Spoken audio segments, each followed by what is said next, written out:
Hello and welcome everyone to this week's episode of Mysteries at the End of the World, where nothing here is inspired by real life. I invented it first.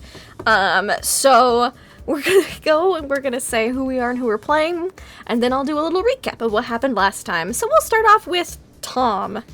And as we start off with Tom, I'm going to make sure everyone's in the right places, because I did not do that.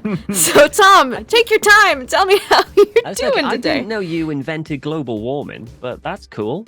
Yeah, you know, I do what I that. can. That's great. We would have no idea why it's happening then. I am Hot Flakes Tom, or Tom. I'm playing Professor Marvin Howells, who is a geologist, archaeologist, anthropologist. He's a professor of many talents. And he is rather excited because he's finding lots of very nice artifacts that have never been seen before. So he's getting what he always wanted, his name out there.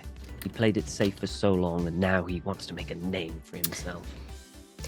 I love it. I'm here for it, and I hope that name isn't in the obituaries of the newspapers. Greg, how are you today? What a segue. I'm great. Grimjack 21502. I hope I don't see your name in the obituaries. There we go. No, who knows? Right. I'm playing Uriah Pendergast, who is a bit of a punk and a lot more of a mechanic. And so if you have something broken, he will eventually fix it, hopefully better than it was before, or at least comparable. At least comparable is what I think of Dawn. Dawn, how are you today? Hey, thank So you. sorry. I needed that. I'm good. I'm Don. I'm playing Tanner Huntington. Tanner is a journeyman cameraman, and he's getting some good footage, some really good footage of our little adventure here. Wonderful. Maybe going insane. Yeah, I'd also like to introduce everyone to Don's facial hair. It's the first time I've met it in 5 years of it takes a knowing while. him. But, you know, we're glad to meet it. Someone else who has facial hair is Pruitt. Pruitt, how are you? I thought that was just the lighting. But anyway, I'm Pruitt. I will be playing Wash Keys, the sub-pilot for this ragtag group. You know, he can't wait to get to the seat again. You know, the first time was great, so he hopes the second time will be even better.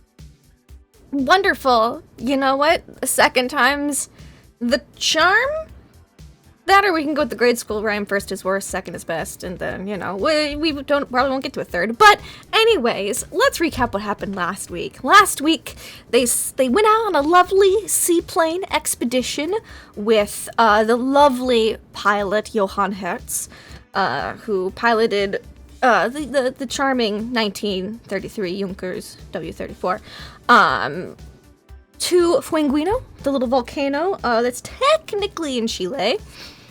They got some Chilean paperwork, which was super legit, in case anyone was out there, which most people don't go out to that tiny little uninhabited island, but you never know.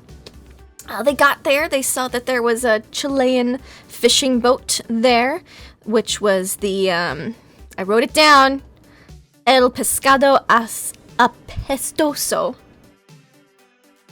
the stinky fish, and went to looking around at the little charming little super dormant volcano. with the little crater lake up top, and they decided they didn't want to lug all their scuba gear up there, so they contacted the Stinky Fish, and they got Mateo to help them out. He was a Chilean fisherman. Wife just had a baby. He was more than happy to help out for some good old American dollars that the professor was offering.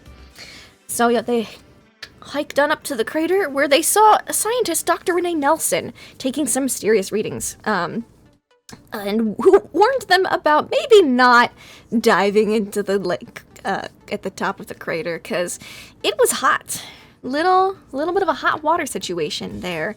They had a lovely talk about global warming and how the volcanic activity has been increasing, especially in the area.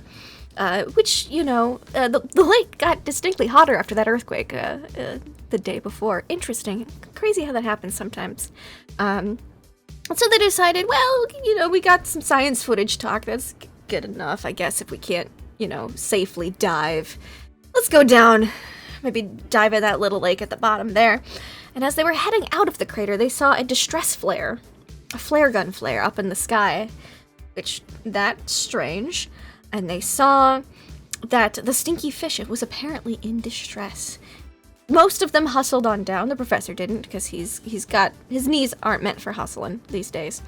And they decided to kind of like propel the seaplane over there with Wash and Tanner and investigate. Oh, and Mateo, along with the director producer, while the rest of them just kind of kicked back and waited on the shore of the maybe not so dormant volcano. They got there and the boat was mysteriously empty.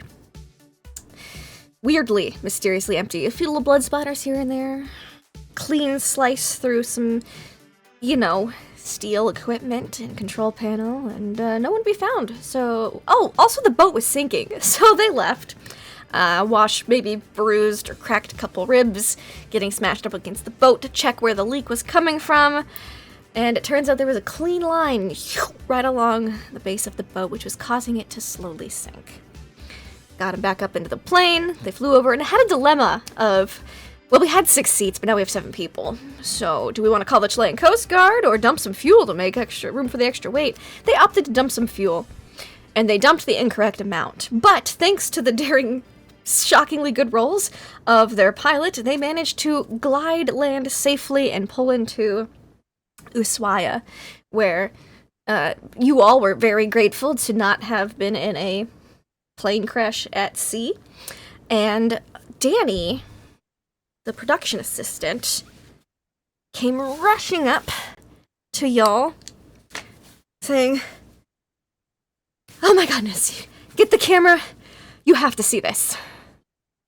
And that's where we pick up. It's Danny rushing up. It's just, you're not gonna believe it. It's Tanner, we need the camera. It is crazy. We have to check this. We also need you, Doctor. Yeah. Mm-hmm. All right, Danny. I'll get the camera. Okay, good, great, wonderful, good. How'd it go?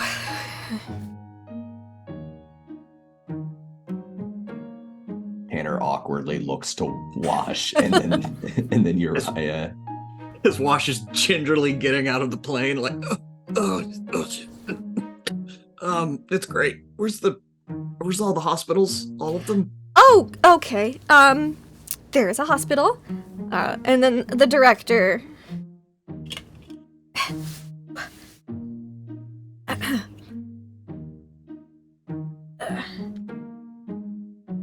Don't worry, Wash.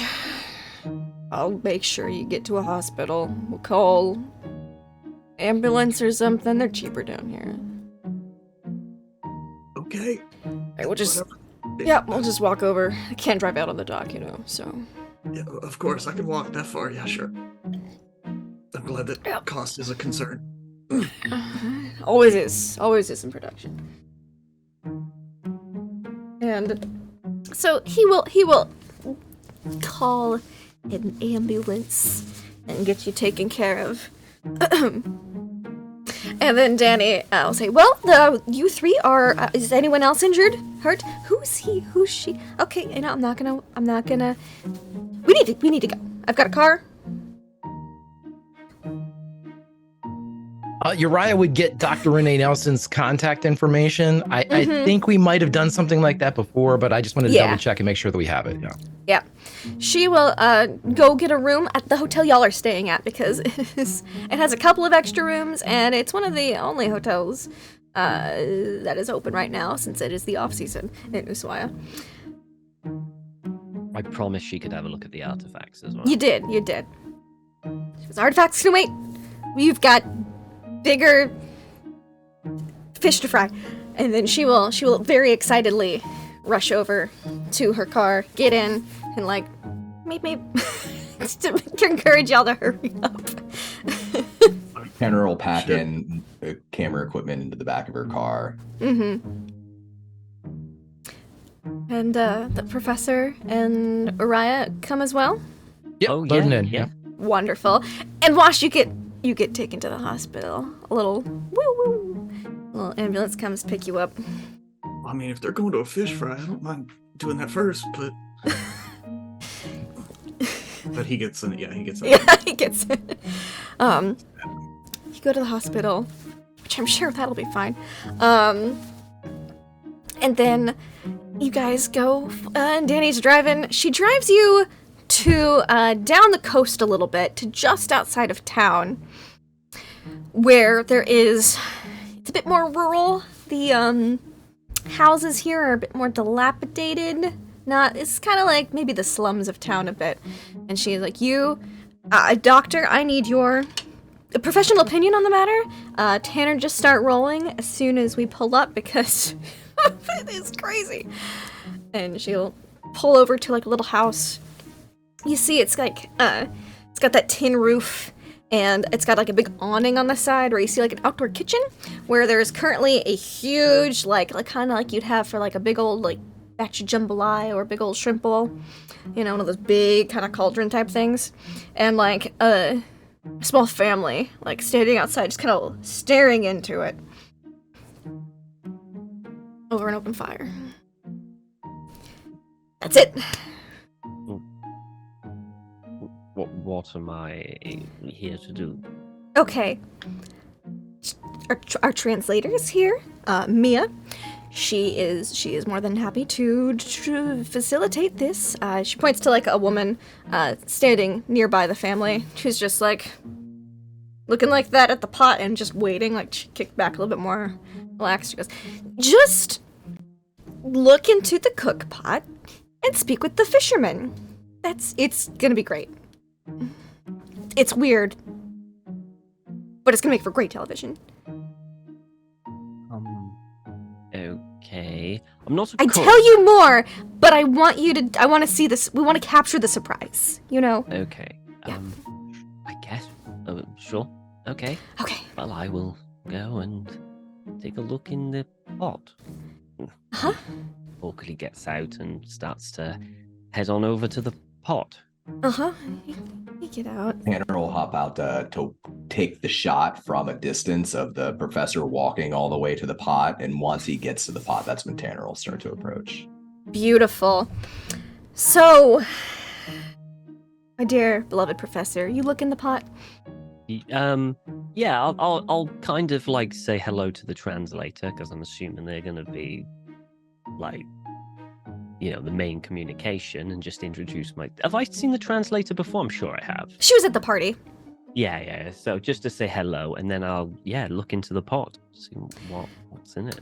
You look into the pot. You see, several snails. You know, people cook snails. People eat snails. Sea snails of the local region. They're about, you know, like your palm size, so like 2 inches bigger than mine. Yeah, rather large, 8 or 9 inches across. The pot of water is boiling, but you see the snails kind of just like cruising along the sides of the pot, little antenna wiggling.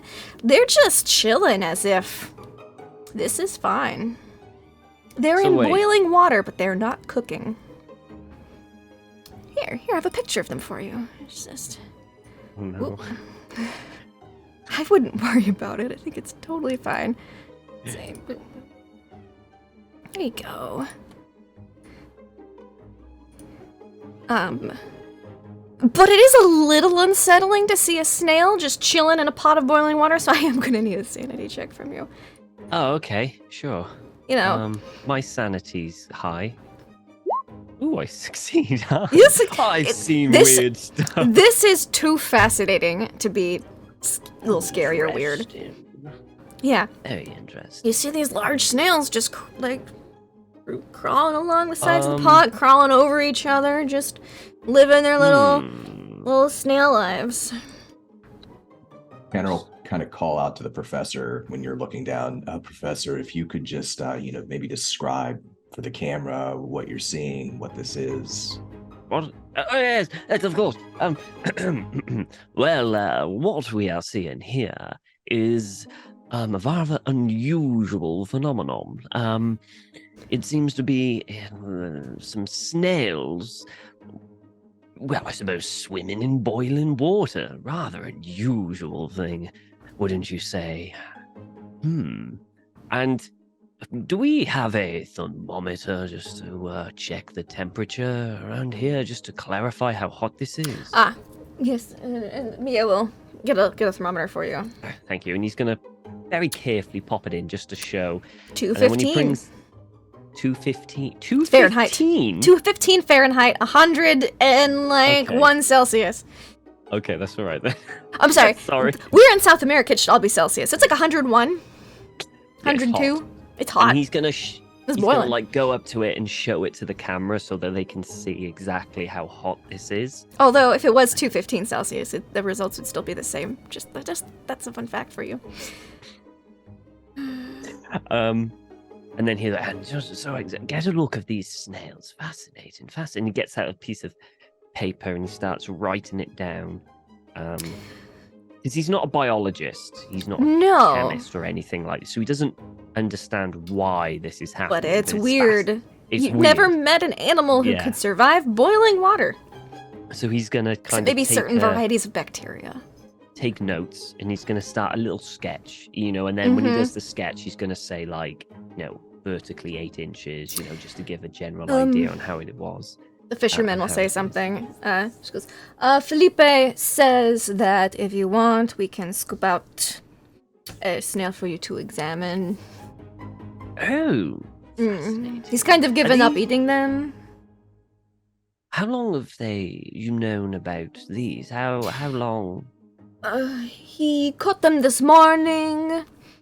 He was doing some crab traps, pulled them up. No crabs, but all these snails were in there. And so he said, well, snails are good eating. He brought them back to boil them up for lunch for his family, and, well, they haven't boiled. They're fine in the boiled Have water. you caught snails before? Have you these type of snails before? Or is this the first time? This is the first time he has got these snails. Oh, maybe a new discovery of a snail. This is fascinating. Because maybe if it was deep enough that suddenly something has brought them up from the deep ocean for it to be caught enough into the net. Maybe some geological earthquake, maybe even a volcano. I see you think He's just about making something, notes. Greg. Yeah, Uriah would lean in without getting in Tanner's shot and throw a whisper to the doctor. Where did they get him? Where did they pull him up? Where exactly did you fish these fine specimens up? Where exactly? Oh, he says he pulled them up. Not too far out. A couple miles off the coast.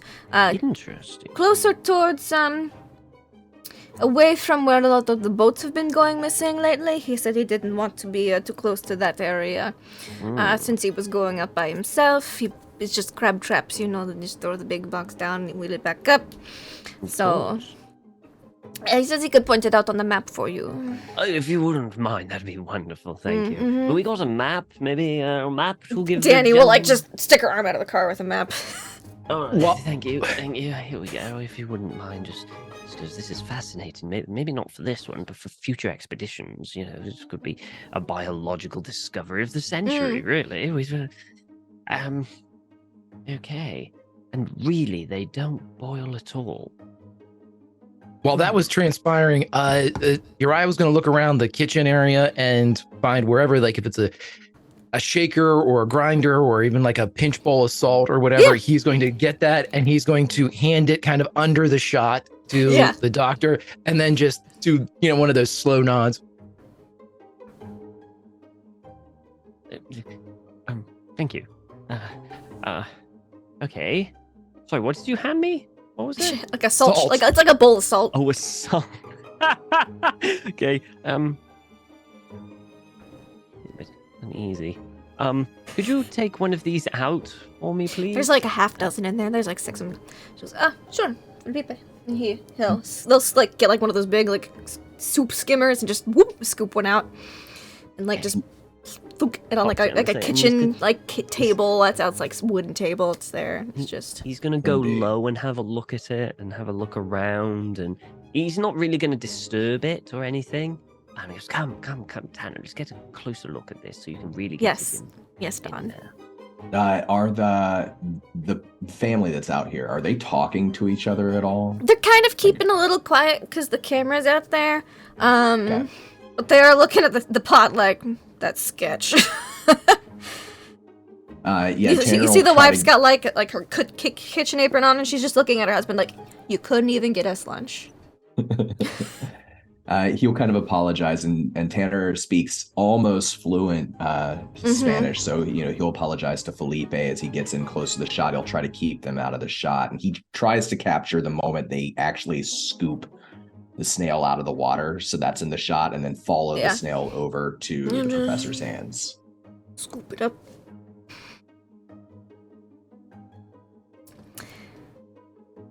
Wonderful. And he's gonna step back. A little bit to where the director is. He's gonna go, I mean, as fascinating as this is, I'm not a biologist or anything. I don't truly know much about snails. Could you actually give me a geology check here, Professor? Sure.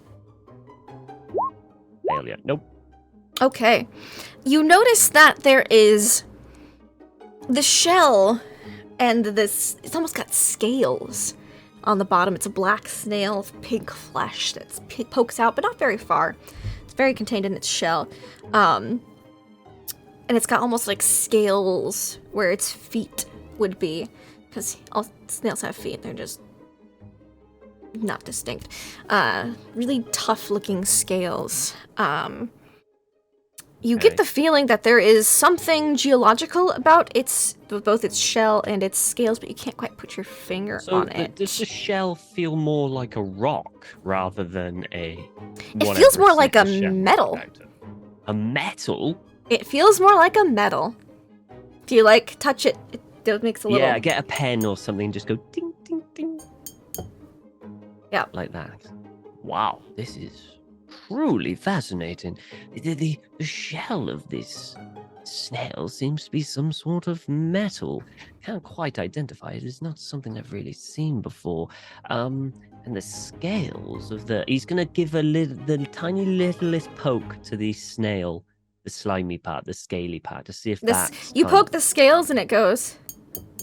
You hear the ting ting ting. Like metal as well? It sounds a little metallic as well. Not quite as metallic as the shell, but it sounds a little metallic as well. Like a softer metal, is it? More like it's not as big of a piece of metal. It's like knocking on a big, because it's individual little scales, so it's like knocking on a paper clip versus knocking on like a stapler. You know, yeah. I don't think. But the pink squishy part is squishy. Yeah, squishy. But the bottom part was where the scales are. The little foot scales. Yeah. Yes. I'm sorry to interrupt. Lindy, do we have any of that black sand around? You don't have it with you at the moment. You do have his scientific equipment, though, in the back of the trunk of the car. You actually probably have both the scientists' equipment. And so you probably have Dr. Renee's equipment, and you have Professor Howell's equipment in the car. So you could run more tests if you pulled out the equipment. Although her equipment was broken, right? A lot of anything electronic is broken, but she had like some scales and weights and other things that weren't electronic. She has enough non-electronic pieces that it would aid to your own repertoire.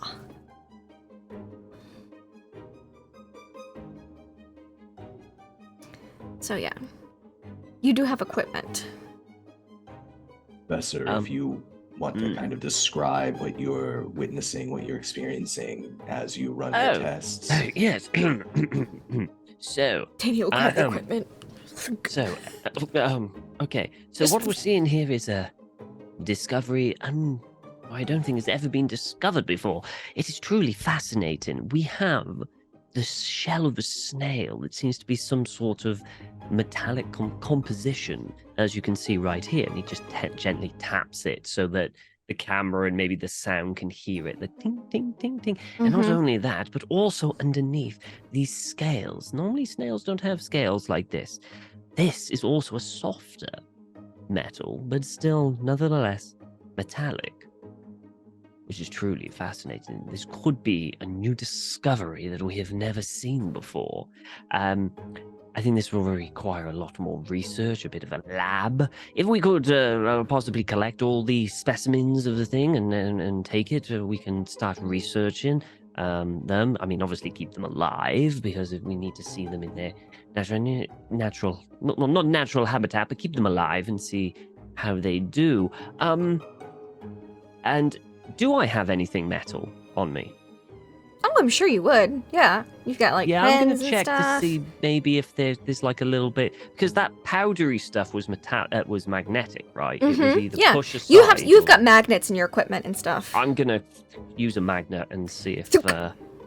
It sticks to the shell. Well, it's quite quite they're magnetic too, which is again fascinating. This requires a lot more study. Could we possibly just box these up, make sure they stay alive, put them in water, or Can whatever they I need? have anyone who's watching the snail make me a spot hidden check?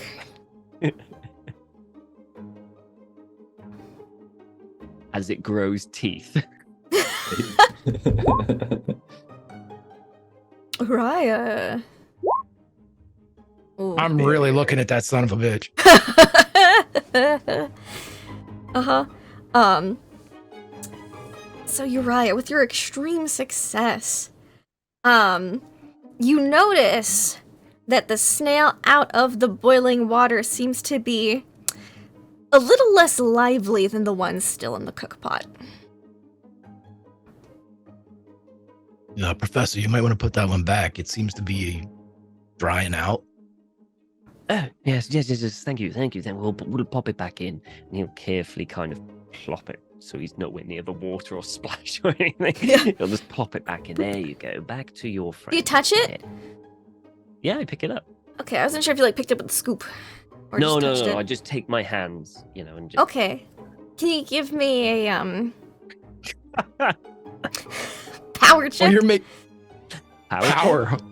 Oh my- Uriah will saddle up beside Tanner while Tanner's, I'm assuming, still filming.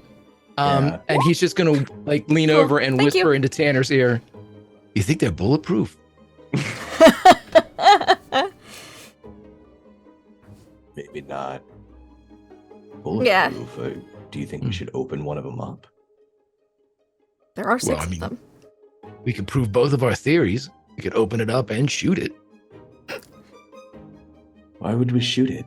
He looks genuinely. And Uriah will finally turn and match his gaze, which I'm assuming Tanner's reflected in his glasses, to see if it's bulletproof. I mean, I'm not a scientist, Uriah, but that would make for a pretty good shot. Let's put a pin in it. I'll just step back. Cool. Thank you, Tom. No immediate effects or anything. Cool. Yep. Immediate Just make- effect. That's just make a exactly what note. every player wants to hear. Cool. That's all.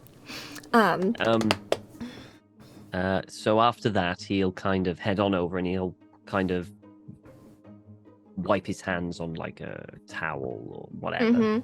Yeah, Anyways. there's no weird residue or anything. No, but I think it's Just letting more you know. like a. Yeah, it's more like a professor thing, like a scientist thing, Yeah, You clean up technically after. He should have worn gloves, but he was so excited at the thing he didn't think. So he washes his hands afterwards, and he. So you want to buy the snails? Yes, it would be fascinating to investigate them. My friends at MIT would love to get their hands on these. Could we have them shipped? Is that possible? Could we have them shipped to Boston? You can talk to the One phone producer call. Give me a about that. phone. Just give me a phone, and I'll get back to them, and then. How about you send a fax? That's a lot cheaper. An international I could phone fax call. them. Fax them. Yes, I'm sure I can. I mean, do unless that. you want to spend like the $500 for a 10-minute phone call. No, let's fax. I'm not made of money. I don't have tenure, so let's fax. Okay. All right. So she has a discussion. She goes, and the wife is the one who like steps up to do the discussing about like what do we want for these 6 snails? Because we seem to be pretty interested in them. Apparently she wants a whole chicken for each snail. Because this was supposed to be their dinner, their lunch, and well, they're not eating it, number one. Number two, you guys seem really interested in it. And so Danny's like, we can make that happen from like the car. So Mia's like, just, relays that and says, we can't take the pot though. You have a bucket? I don't want the pot. No, yeah, just like a container. Maybe fill You it with can like water. take some out of like some of your equipment out of the like a Rubbermaid tote and like dump the water and the tank. snails in there. Yeah. I mean, it's not far. We're just temporary until we can get a more permanent, temporary solution. Okay. It'll So be fine. the snails get dumped into a bucket with their water, and Mia goes to arrange the 6 chickens as trade. And you guys get back in the car with Daddy, and she's like, what did I tell you? What did I tell you? Isn't that just like the craziest thing? Well, I wasn't expecting that. I truly say I wasn't expecting that at all. The amount of new things we've discovered here, this could truly change everything. We could we're definitely getting on Well, PBS. I mean, of course, PBS, but we could be world famous. Like, we're talking about discovery of history, magnitude. Mhm. Like, we could be up there with the great discoverers of some. We could be up there with the person who discovered penicillin. Maybe not quite, but you know what I mean. Darwin, yes, we could be up there with Darwin. A new snail, artifacts of things. It could be. This could truly be the moment to put our names in history. Well, this part of the world is relatively scientifically untouched to a certain degree, so that's kind of one of the reasons we hired you for this in hopes of new discoveries. Big television. Absolutely. Wonderful. And I hope I will do it justice. So you said you wanted a lab? Like a science lab? So my specialty doesn't really fit with these. I'm a mhm. geologist, and there are geological kind of components to these things, but they Mhm. also are biological. So what I would need is maybe someone with the skill of, and he thinks back and Biologist. did she say she was a biologist? I know she did.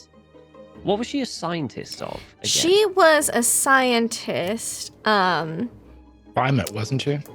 Yeah, Climatologist? climatologist mostly. Yeah. Climatologist. That was it. Okay. But she might know Um, someone in the area because she said she's been here so, for a couple of years. Yeah, I might. Well, then I'll talk to some people, see if I know. But if I can't find someone, I think the important thing is maybe getting these back to Boston and MIT. They've got the facilities needed to do a true research on this, and Okay. we can start writing papers about it, then present it to the scientific community, and in a few That years. sounds very exciting, Professor. it is. Yes. It is. Why don't we get these snails back to the hotel? You can monitor them, write up a nice fax to MIT. I'm sure they Maybe we have a can hold spare on to fish one tank. for you to study, maybe make some good shots of. And then we can see about arrangements for shipping the other 5 back. Well, just get me a fax to them and get MIT to ring the hotel, and then they can organize the trip back and Right. forth. Okay. Save you money. Save me money. We do like saving money, so... I think that would be the best way. Starts driving back to the hotel. It's about a 30-minute Throughout the drive entire back. journey, he's just kind of looking out the window. He's writing a note in the looking out the window, writing a note. And he's like one of those. He's like a kid. He's looking out the window all the time with excitement on his face and Bless. yeah. So, back in main town Ushuaia, we have Wash being taken to the doctor. One moment. Oh boy, I can't wait.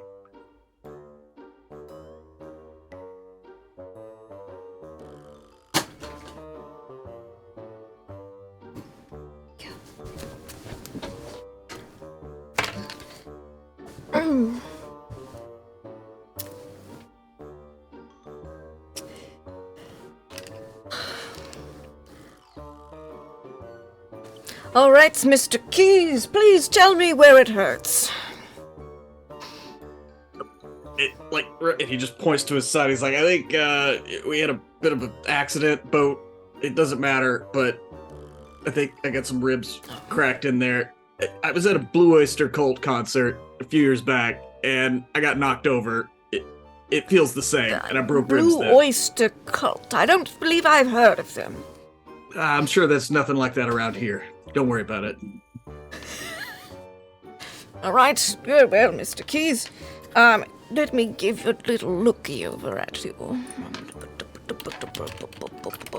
Seriously, y'all don't have psychedelic rock down here? No. Let me see. Where would you say the pain was again? And again, he just Right there. He pokes it. here. Yep. Oh, There that it does is. seem to elicit a pain response. Yeah, I can feel my bones grinding together when you Write do. that down. Mhm. Pain in rib area. Yep. Right. There All it right. Yep. Have you taken any Tylenol? Tylenol is rather new at this time. Aspirin? Have you taken any pain medications for it yet? I mean, I've taken some medications this morning, sure. Right. Well, I'm going to write you a prescription. A script for, some painkillers. It's... How far does that go? Just keep... Mm-hmm. Yep. Is I think it... it's Does it true. hurt there? Nope, not there. What about there? Yep. There? Yep. But not there. No. What about on this side? Yeah, no, it's again all on this side.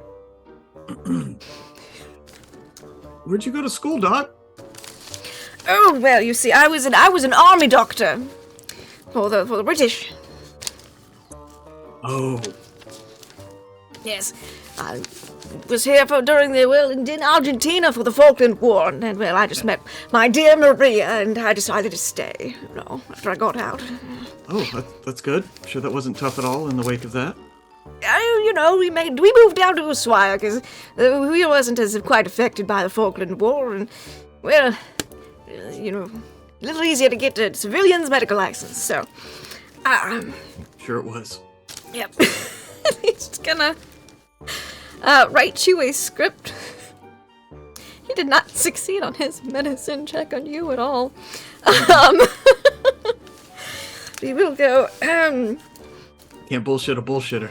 That's what Watch is like. Something's up here. all right.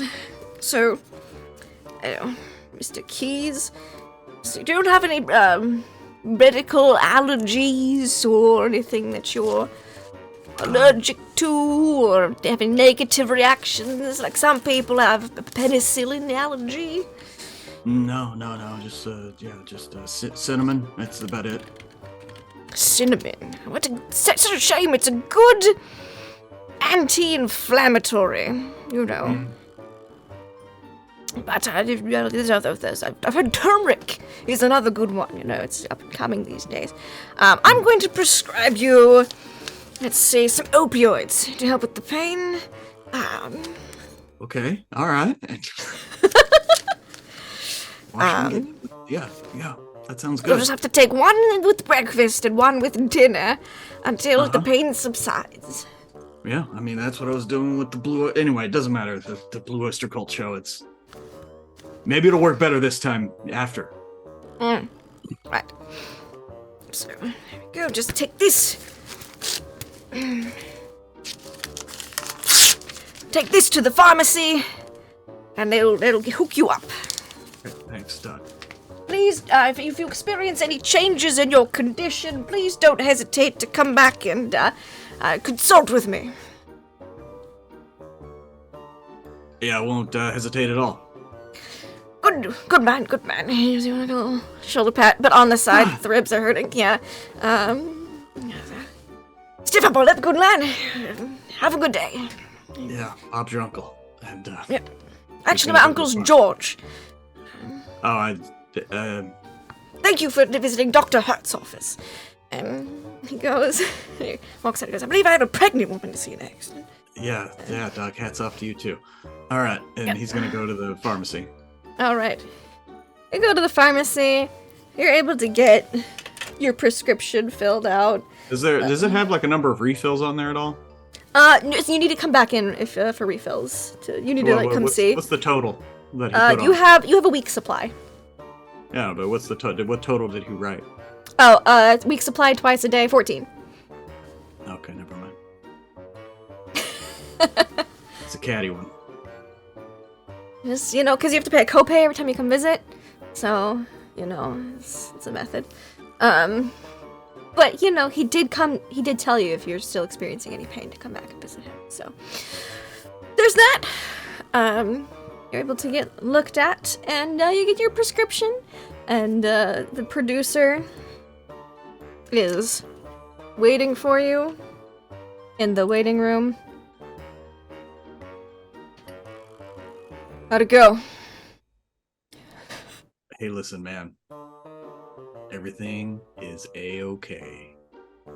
Glad to hear it. I was thinking about taking the boat out tomorrow. So, All right. Yeah, it sounds good. As long as we just do it right after breakfast, I'll be good. We have to have breakfast first. I gotta have my coffee, Yeah. Coffee. So, back to the hotel now? You good? Yeah, let's go. I'll drive. He goes. And you guys, you all made it back up at the hotel around the same time. Funnily enough. Well, as you pull up, you see the rest of the group is unloading the gear, and there's a bucket that has like a real sloshy noise when they're carrying it in. Wait, are we? So we are having a fish fry? I thought you were just I thought that was a turn of phrase. And Wash is just kind of like, he's not like tottering. It's more of a kind of a loose float to his gait. But definitely not as tense as he was when y'all saw him before. Tanner's actually very glad to see Wash returned already, and so he'll kind of put his equipment down and go over, give you a hand, offer like a hand if you want help walking, and just say. And Wash just comes in and gives him a hug. It's like, come on, man, we've been through too much. Yeah, hey. And he just gives him a hug. I missed you too. Right, yeah. Well, I'm glad to see you. You're all right, right? Hey, and he just kind of takes a bottle and just kind of shakes it. He's like, as long as this thing still clacks, I'll be just fine. Listen, we found some weird snails. The professor's really excited. He said it's like penicillin, like equal level discovery to penicillin, which seems pretty dramatic to me, but I think we're going to follow this thread and see where it goes. Well, I mean, did you discover him by accident? Some local found them. They're metal the snails are maybe made out of metal. I don't really understand. They were in boiling water though, and still totally fine, which is weird. So I guess it's something MIT wants to look at. Or I mean, we could get the water hotter probably if we really wanted to cook them for later. But yeah, you're right. Actually, suggested shooting him, like with a gun, not with a camera. I mean, I've never cooked by shooting something, but I mean, anything's possible. But at least the professor was right about this, you know? You get the feeling sometimes, man, since we arrived here, that like it feels like everything is really weird here. And maybe that's just my personal ignorance. But it all seems kind of connected somehow, but like you can't see it, right? Like you saw the swirls, right? You saw the swirls in the water back there. Yeah, man, swirls in the water, it happens all the time, man. That sand that was magnetized, but the snails are magnetized too. Hey, you know what, if it's magnetic, I think you're right. It is all coming together, because that's how magnets work. So if we put the sand with the snails, have we done that yet? No, that's a good recommendation. You're welcome. Well, listen, if you're not too out of your mind later after those pills, I wouldn't mind just like getting some footage of you just spitballing theories about what's going on out here, talking about your experiences as a pilot. Yeah, I can tell you about the first time I ever piloted a sub. The last time. Wait, are they the same? The first time is the last time? What? Well, why don't you get settled in, man? And we can hook up later, whatever. And if you got like some bandages wrapped around your ribs. He like looks down. It's like, no, I knew the doc probably forgot something. I'll wrap you later. I just think for the interview it'd be good if like we could see, those bandages, like really show that you've already been through it. It'll lend credence to your ideas. I like it. All right, man. You take it easy. He gives him a pat on the shoulder and looks down at the pills, but doesn't say anything about it. Beautiful. Professor, I'm assuming you're keeping a close eye. Uriah, too. You're probably keeping a close eye on those snails. No? Okay. I mean, the professor is. The professor would totally have gotten... Yeah, you notice now that the water's just warm because it was like a half-hour drive back, and the snails seem to be moving slower than they were when they were in the boiling water. Makes a note. Like, they seem to be like slowing down a little. They don't seem like in danger, do they, with the cooler water? They don't seem like they might be dying. Give me an idea check. Okay. An intelligence check. Intelligence. Yeah. Oh, yeah. Yes! Wow. You think they might be slowly dying because they're not in boiling water. In that case, I will immediately kind of like try to organize with the hotel to get a fish tank. Because it's a hotel, it's got to have a fish tank. Every hotel has to have a fish tank. It's law. Okay. Give me a luck check. Does this hotel have a fish tank? They don't. All right, fine. They've got to have a big pot. Every hotel has to have a big pot. Every hotel does have a big pot. Like a super duper big pot. This hotel has a full like restaurant kitchen, so yes, they definitely do have like, they kind of make like gazpacho and things, Yeah. So I'm gonna have one of those and then have them keep the water boiling like on a oven or something constantly at all times. Just keep like dumping a little extra water in if it gets too low. Yeah. Just keep it going, keep the flame going. This isn't difficult to do. The hotel staff is a little weirded out by it, but a little money and they're fine with it. It's not too much money because you all are already staying here. I was gonna say, in lieu of this whole temperature, need to get them boiling again. Uriah would have stuck around for that. So once they're set, The he would look water's at not boiling. The snails are dying. That's not something I bet you expected to hear today. Yeah, he kind of turns right back around when he was leaving. He would go up to the professor and say, "What do you think happens if we get them like really hot?" Really hot. Well, I mean, we're already at boiling point. I suppose we'd need something Like a smelter or like a forge? I mean, I don't know. I mean, just using this, it would mean that maybe it would give them some more life. I suppose there's a point where it would kill them, I suppose. We should probably know that, shouldn't we? Like, you could send it back with part of your findings. Hey, they pop at 500 or something. I mean, quite possibly. Yeah, I guess if you have a way of getting them hotter. If You could rig away, Uriah. Oh, I suppose. Do you do that? Give me like 42 minutes. Okay. It's oddly specific, but sure. It's going to blow the hotel apart. I can see it now. No, yeah, he's gonna go look for either, as mentioned, a welder, anybody that might actually have like some like formal welding equipment, or if it's a blacksmith, somebody that has a forge, like a superheated, somebody that works in metals, who works in Yes. So give me an idea. Give me either like a mechanical check or an intelligence check. Yeah, we're definitely gonna go mechanical here. Okay. So There you we go. know that at normal atmospheric pressure, water will change from a liquid to a gas at above 212 to that temperature range. So if you want to get the water hotter, you're probably going to need a pressure cooker. You're going to need more pressure, not necessarily temperature. Now you could add a little extra temperature, but it's going to be pressure that you need more than anything. Okay, he'll do that. You can definitely get that, yeah. And if you can't find one, you can rig one up with that successful check. Yep. Give me 41 minutes now.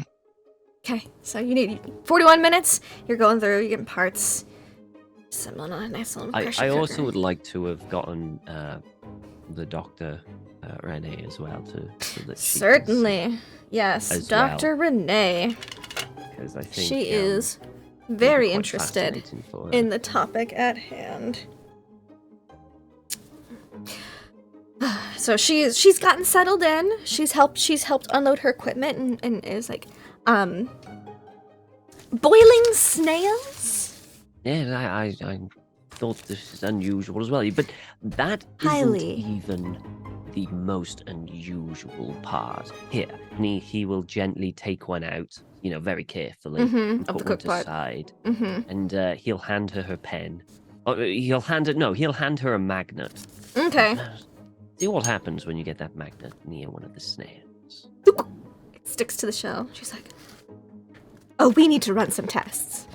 I agree. I'm hoping to get in contact with those at MIT, some of my colleagues, which are more in the course, of course. biological and department. Yes, But until yes. then, Mm-hmm.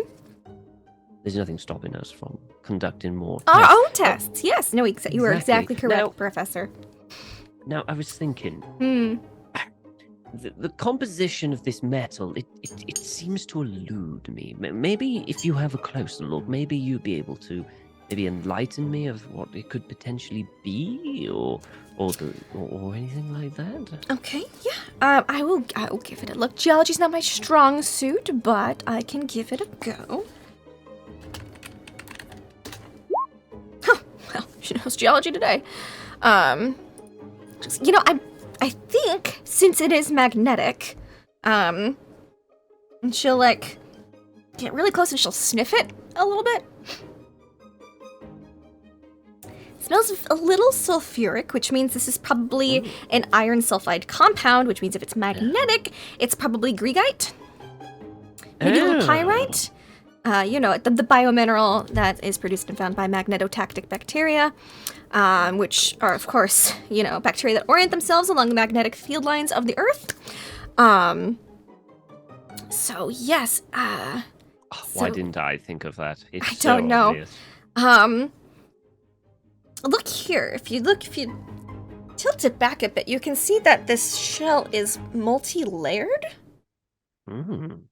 which would probably make it strong, even though it's already made out of iron. Make it strong. Hold on. She looks, and she picks up a meat tenderizer. She goes, would you like to do the honors, or shall I? Ladies first. I think it'd be safer in your Whack! than mine. Just gonna give it a little whack. Oh, she hits it real good. Clang! It echoes out through the kitchen. It sounds like someone hitting a meat tenderizer to like a steel like countertop or cauldron or can. Clang! Little vibrations on the counter that it's on. She's like, oh, Ooh. that was louder than I anticipated. Oh my. Okay.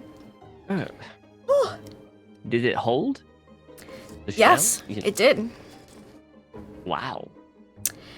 Well, it would seem that the multi-layered structure makes it extra resistant to bending or fracturing. Now we know! Fascinating. Science! We could find out the composition for this. If we could, Once we like, get it back, chip then off we a can- piece of the shell or maybe. the I have scales. chisels. We do have chisels. We might be able to. Like and we metal still get it 'cause- chisels? Or maybe. Or if we can get one off of the foot scales. Seem to be made of a similar composition, just a lot thinner and smaller. If we could get one of those That off, might be we a could good idea. probably analyze turn it a it little over. better. And She gets like a little knife. because we're bound to have little kind of like things. For Yeah. delicate. You are able to chisel off a foot scale. It's a good job 'cause snails there is can't some- scream. Right. Well, you say that. This is Cthulhu. But it's just a little foot scale. And you see that like you get just like to where it meets the pink flesh, the little pink fleshy bits, and a little like little blue droplet kind of blood. Blue. Blue. No, I'm not an expert on snails, but I don't think snails bleed blue, do they? Do they really? They do. Oh my god. Did not know that. I'm learning something. The new. more you know. Welcome It to Call of really is. Cthulhu, the educational campaign. Where Lindy delves too deep into research to bring as much actual science into their horror as possible. Who said learning couldn't be fun or horrifying? Or horrifying. Okay, and then we'll pop Certainly it not to me. one side, like we'll keep them in like Yeah, like a little jar, little- little yeah, sample like little vial. jars and stuff. And Then you put it back in the Also, boiling water. there's something else that we wanted to Oh, know. yes. Uriah said we're going to see the temperature. Mm-hmm. How high the temperature that these We should can probably go. use the one we already took. Probably, yes. Yeah. Yes, we'll use this one. Yes, it'll be fine. Little like she does like he's a little like currently, it's like a Sharpie and does a little like little X on its shell to like note which one that is. Good thinking, good thinking. We'll pop it back so it's not going to slowly die. Yes. There we go. It'll be All quite right. happy. There. Good. So while we're waiting for Uriah, I'm getting a little hungry. It's kind of it's like 7 o'clock, 6, 7 o'clock. Do you want to like get some dinner? Oh, yes, I haven't actually eaten. I completely and totally forgot. That's a good Same, idea. same though. All right. The Right, hotel. so You see, like, there's other, like, the other half of the kitchen of the hotel. They're like making dinner, and they're kind of looking at you guys like, you're fucking weird. Go in the kitchen. Yeah. Yeah. One takes like his meat tenderizer back and goes back to like Thank you. killing some beef. Si, senor. And we're Go gonna get some dinner. get some dinner. Just go out to the little Wait for little Uriah to area. finish his Yeah. pressure cooker. Yeah. Pressure's cooking. Speaking of that, Tanner, what are you up to while Uriah's making a pressure cooker? The scientists are nerding out over snails in the kitchen, and Wash is like mellowing out in his room. I think Tanner's probably checked in with everyone just to see, you know, if there's any experiments that are going to happen or there's anything that's going to happen, just to keep him in the loop so he can get it on camera. Mm-hmm. But he's got to turn in his footage for the day. Yep. It's a lot of footage. And at some point he would check back in with the person who's running through just to see if they noted, and he would list a few things from Yeah. the boat specifically, things that Tanner saw and thought he got on camera, like the swirling tendrils Mhm. rising from the water, just to see if that was actually captured on film. But that's really most of what he's interested in. Yeah, so Brian Lovell is the film editor, and he's like, okay, yeah, I can, like, totally look into that. A little weird, but, you know. Yeah, well, I gotta look through all the footage anyway. If you see anything else, because I could have missed something, Brian. Like, if you see something that just, leaves a question in your mind, what is that? I just, note down where it occurs. Keep a little log for me. I'll run back through things later tonight or maybe tomorrow. Okay. And don't, Brian, you got this tendency to editorialize. Don't editorialize on any of this, all right? We want as much as possible because I don't know what the story is here with this. It could go so many different cleaning ways. up the stuff. I'm not deleting footage. I'm just digitizing it. Yeah. Yeah. Just stay in that lane, Brian. Thank you. Don't tell me what lane to stay in. That's Mr. Walter's job. Oh right, yeah. Mr. Thomas. Sorry, I didn't mean to offend you. It's just I feel offended, Tanner. Wow. Well, let me buy you dinner. I'm really That's sorry. fine. Yeah, just bring it upstairs. All right, cool. Thanks, man.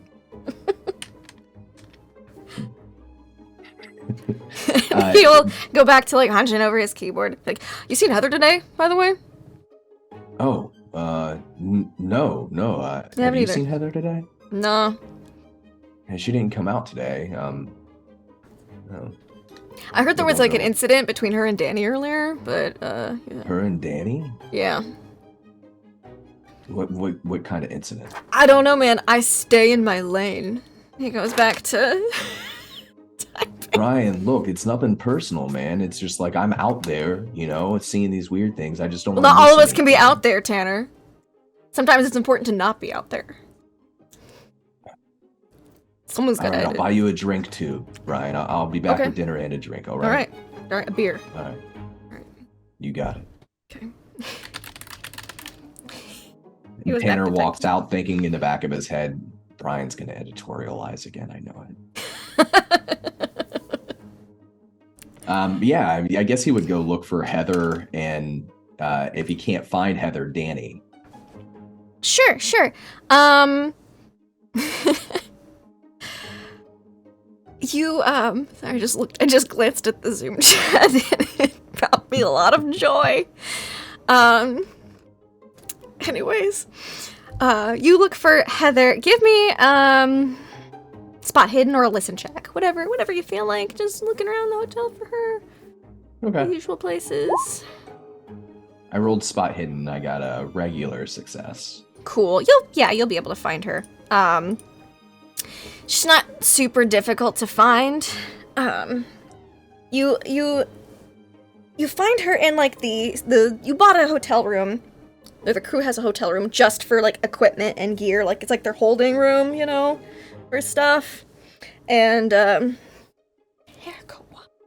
that's where you find her. She is sitting in there. She looks exhausted. And her eyes are a little red. Like she maybe was a little upset earlier. And she is coiling up like a sound cable. He doesn't want to surprise her, so he kind of hangs at the door and then knocks. Oh, Tanner! Hi! Come on in. Hey, Brian said he hadn't seen you today, so I just wanted to check on you. No big loss there. Brian, am I right? Right, that guy. Yeah, he's kind of just gross. Dinner and a drink. Yeah. Oh, no. Well, yeah, he's kind of gross. But yeah, no, I've been working on triple checking all of the audio equipment today. All day. Why are you triple checking? Okay, so when we got here, like, I just looked over everything to make sure everything was good before, like, putting it in this room to make sure it was just, everything was good. Danny was getting, like, pulling out stuff for today's usage, and I was helping her, and she noticed that some of the cables had some damage. And I swear that damage wasn't there, like, when I looked over it when we got here, but she was like, you didn't do your job right, equipment just doesn't break overnight, and this is, like, overuse damage, this is, like, damage that's not, like, someone stepped on, and this is definitely, like, worn out cable. And I swear it wasn't like that when we got here earlier this week, but it was like I found like 8 cables and some things that were not very good. Like it would have like put bad audio into the feed, and I'm just questioning whether I did fuck up that bad or if, like, I don't know, because I try really hard to do my job, but I don't know. It just seems like I can't do good enough. Tanner comes in and tries to put a hand on Heather's shoulder. And look down at her. And he says, well, Heather, I'm sure you're right. If you checked the cables and they were fine, there's got to be some... Listen, don't let Danny talk to you like that. You're here for a reason. You're good at your job. And honestly, I think Danny might be a hack, Heather. Like, she had us go out today to look at snails, and I don't even understand what has snails. They were weird snails, but, like, what does that have to do with how? But, like, aren't snails kind of weird to expedition? begin with? Yeah, well, you would have to talk to the professor. I know. I'd rather not. Yeah, he has they're weird snails. We'll leave it at that. Okay. But still, you know what I mean? Like, what's Danny's deal? What are we even doing out here? She's like the production assistant, like she's just, really tight with Walt, Mr. Thomas. I don't know. I just felt like I was maybe losing it a little bit because I swear I checked those cables and they weren't, and there were so many things that weren't right today with all of the audio equipment, and it just made me really just like double question myself. And so in addition, like all the setup I had to do today, I've just been in here like triple checking everything. Can I tell you something weird too? Yeah, of course.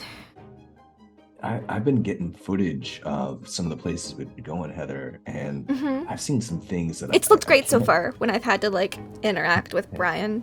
Like the footage has looked great. Thank you. But a lot of the strange things that I've been seeing, I know I've been seeing them as we record. Yeah. They don't end up in the footage. Listen, that is weird. Those audio cables, you still have them? Are they still back here? Yeah, I have some of them. I took them out of this room so that I wouldn't get them mixed up with anything. Sure, and I've gone out and I've got more fresh, brand new cables to replace the ones that were damaged. And yeah, they're in my room. That way I wouldn't mix anything up. All right. Well, if you want, I wouldn't mind. Maybe I could take a look at them and see if sure. maybe I spot something. And maybe later I got to do this interview with Wash, and maybe we're recording somebody shooting a snail. I'm not sure exactly How would you shoot how a that's. snail? I don't understand exactly what they're gonna do, but we might get some footage later. But if you want, after that, I could take a look at the cables. I could, if you're up to Empire Strikes Back, I wouldn't mind. I heard that one's good. It's really good. I don't know if I'm quite in the mood for tonight. It's been a day, but like maybe tomorrow night we could watch Empire Strikes Back. I'm just really tired. Yeah, we'll get some rest, and I'll take a look at the cables if you don't mind. Okay, I'll put them outside your door if you want, so you can look at them. I think I'm just gonna go to bed early tonight. I've got a headache. Yeah, you get some rest, Heather, and don't take this personal. Like you said, I'm sure that you had nothing to do with what went wrong with those cables, and Danny's They just were projecting. fine. Okay, I'm glad you believe me. Yeah. Thanks, Tanner. You need anything else at all? I could use a hug. Yeah, sure. Okay. He offers her a hug and gives her a Yeah. big Wash-style hug. Uh-huh. she'll look like she feels a little bit better after that. But she does look tired, and like maybe she does have a bit of a headache, and so she'll leave and go take the cables and put them in front of your door, and then she like grabs like a to-go plate from the kitchen, and then just goes to bed. If she's leaves the cables outside of his door, then he would just, he would check him over. He just wants to see, what could have caused the damage exactly. Yeah. So there's a few things you could roll for this. You could roll a spot hidden just to find the look at the damage, see what it looks like. You could roll a mechanical repair check or an electrical repair check because it is equipment. I'd say it's probably one of those, yeah. Because you're not an audio guy, so I don't think your film check would work here. Like yeah, he's used to the equipment used, but he doesn't know the details of the technical stuff. So yeah, I think I'll just do a regular spot hidden. Okay. So you find some of the damage. It does look like it's like on a lot of the joints. Like you've seen some kind of typical wear and tear on things. It kind of looks like typical wear and tear. Nothing to suggest that like the cables were tampered with or anything like that. You see the damage. It's hard to say what would have caused it without knowing more about cables. Or Uriah might be able to tell you. Okay, yeah. He would, pack up the cables, and at some point, during the day, he would probably check in with Uriah. Cool. It's evening time. Uriah, your 41 minutes are up. You have made a pressure cooker. And that's probably when Tanner comes downstairs. Wash, how are you feeling, actually? Yeah, I was going to say Wash actually would want to go talk to the producer because he's got given this injury, he's got some questions about how we're going to move forward with this.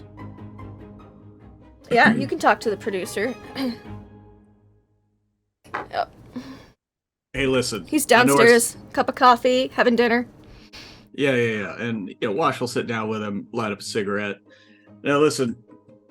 I understand that we've already worked out contract payment and everything, but I don't know if we can get like some hazard pay for this. I also kind of would like to go look at the sub to see how, and he kind of motions to his side. He's like, this might affect me. I mean, I'm not breaking the sound barrier here, but I'm starting to feel a little bit like Chuck Yeager. You know what I'm saying? Didn't Chuck Yeager break the sound barrier? Like, it was like totally fine. Yeah, but he broke 2 ribs beforehand. It was just But he still did it, didn't he? Isn't that like the moral of the story? Yeah, but he like had to like saw a mop handle off just to shut the hatch. I mean, like they were gonna cancel the flight. I'm not saying we cancel. No. I mean, Just there's like saying. 3 other people who can shut the hatch. Is what I'm saying. Well, no, I mean, I guess I'm just saying it's a little bit more difficult. And also, Tanner's mentioning something about wanting to see the bandaging. So, I mean, I'm going to need extra pay if I got to work topless. Sorry, those are the rules. No, that checks out. Yeah. Okay. You can look Topless that up in the rate. contract. Yeah. Mm-hmm. I thought it was a little weird at first, but now, yeah, no. Yeah, okay. I mean, I get it. You got to pump the gas Stipulation. sometimes when you're selling documentaries. So if I need to, I'll do whatever it I mean, takes. can we see you shirtless just to see how that would do on camera? Listen, I got burned one time, okay? You're not the first producer that just asked me that out of the blue, and I'm not going to do that until I sign the proper waiver, okay? You learn your lesson, or you go into a different industry, and I'm not in that industry anymore, okay?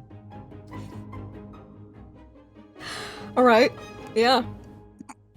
But I'll get the waiver, just because, if it's like we can get you bandages, but if you mean certain demographics, like married women in their 30s, 40s, they're really into like some of the I think you might fit their demographic topless, you know what I'm saying? Can do good for the ratings, so yeah. Yeah. I mean, I'm a pilot. Why wouldn't you want to see me topless? Yep, okay. I'll get the proper waiver written up. You said a hazard pay? I'm gonna need a persuasion, a fast talk, or like a charm for the pay. All right, let's see if I have any of the C. Fast talk 5, persuade is 10, Yeah, I will just have to go with that. Charm, I think, is 15. If you want to. Wait. Charm? Yeah, Charm's 15. There we are. Okay. All right. Boom. Crit fail. As far fired. as so we can work with the topless waiver, but hazard pay, you did technically sign a waiver when we hired you about how we're not liable for any bodily harm that may come from. I mean, so long as it is not I the thought it was usage of just our on the sub. equipment.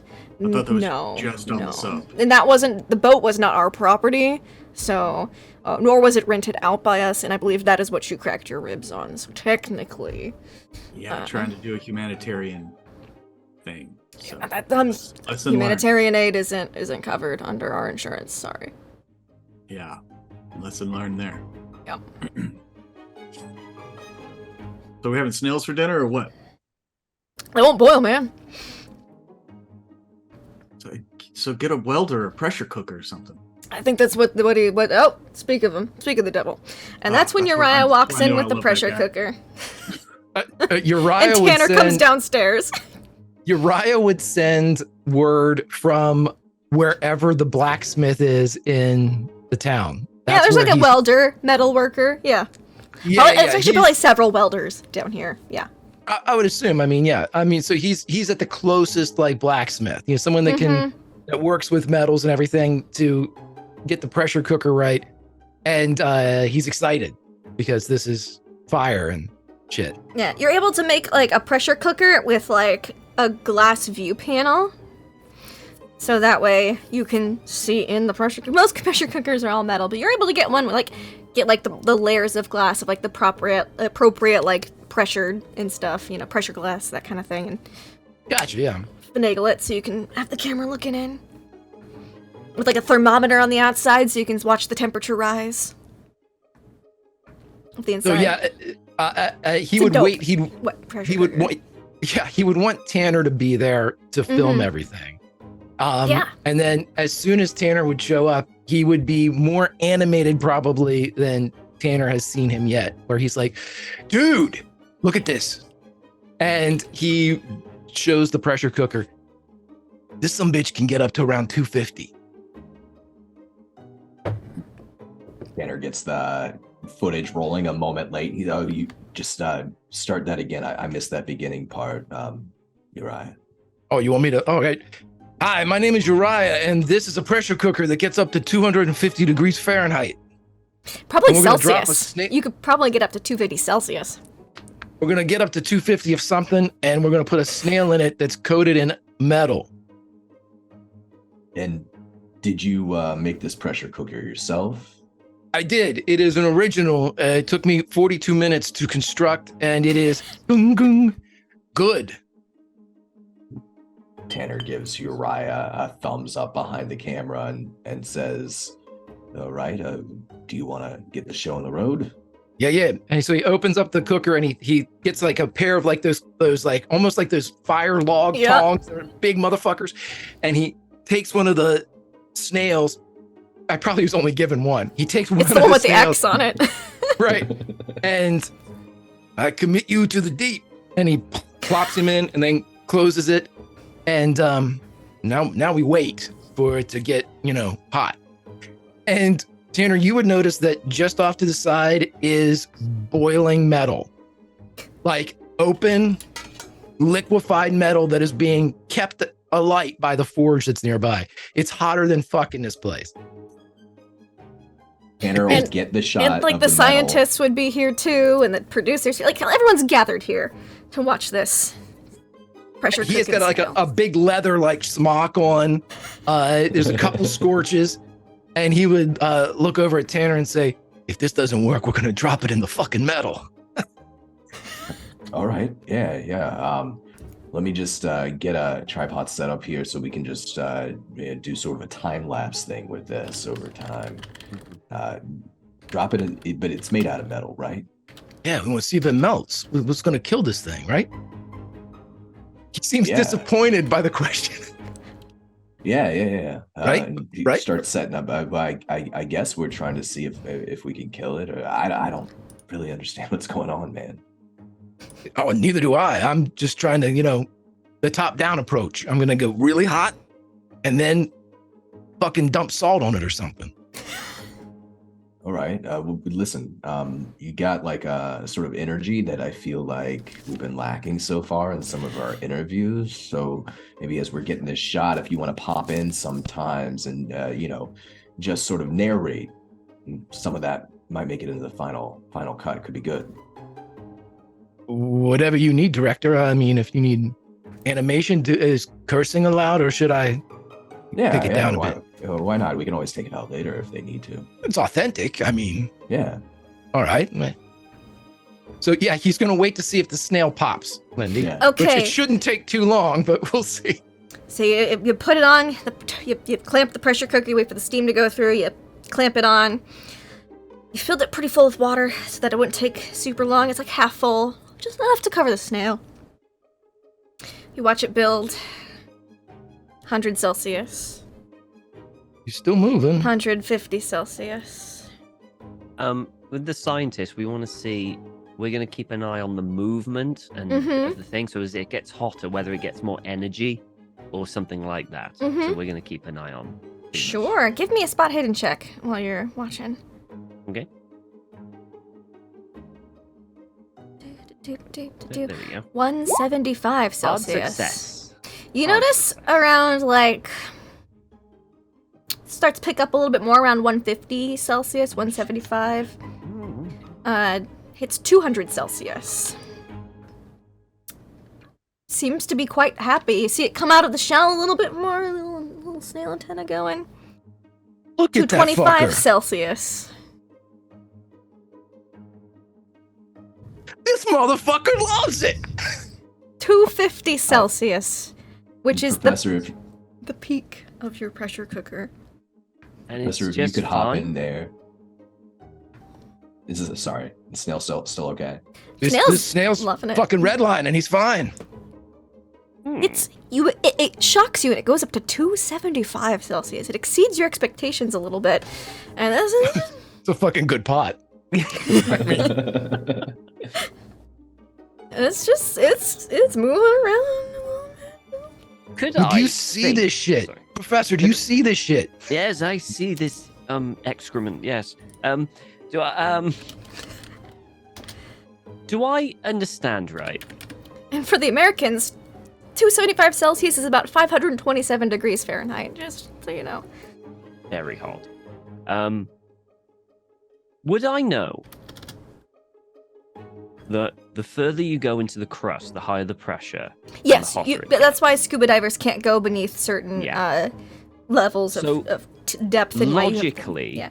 in my mind, in his mind, he's thinking maybe these are native to an area much deeper into the Earth's crust, Or in the ocean, because he did fish it up. or in the so- ocean, or in the ocean. Water but pressure. it- You go certain numbers of feet down, increase. They're called levels of atmosphere.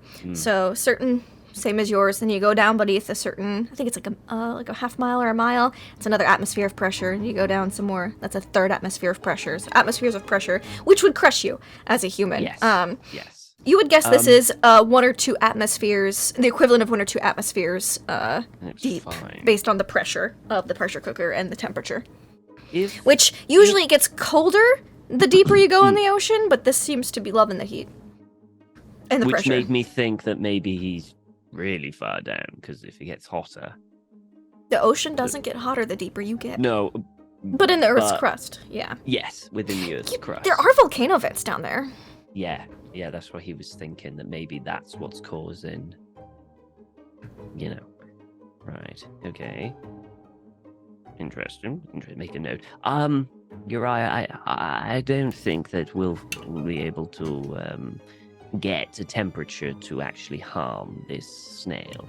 If it Wanna does bet? live, or the pressure. No, if it does live where I think it lives, we won't be able to make that kind of pressure. I can make that type of heat. And he, like on The Price is Right, gestures to the bubbling metal. I don't think we need to throw it in bubbling metal. What if we shot it?